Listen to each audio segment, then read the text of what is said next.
My husband almost unalived me last night. My husband is an Iraq War veteran. When he came back and was finally discharged, he suffered from severe night terrors where he'd wake up screaming.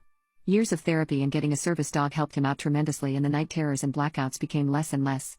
We started dating towards the end of his treatment with the doctor, so I never really saw him at his worst.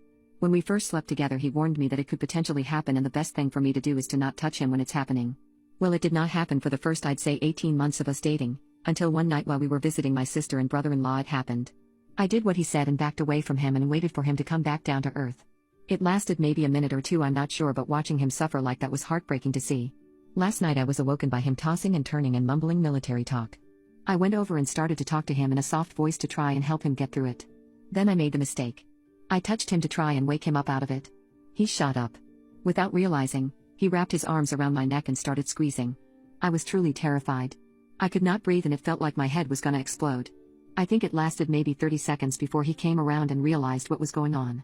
I truly thought I was going to pass away because moments before he stopped I was starting to lose consciousness and everything was going white. He immediately apologized and hugged me and helped me catch my breath. He brought me to urgent care this morning to have me looked at. I have burst blood vessels in my eyes and I have a terrible headache. I am wearing a turtleneck to hide the marks, but there is nothing I can do about the eyes. I know he didn't mean it and he has apologized profusely, but I am scared of him now.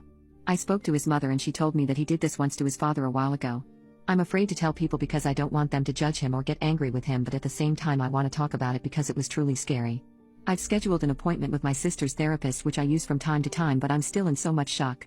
I'm not going to lie, there is a small part of me who is angry at him for doing this.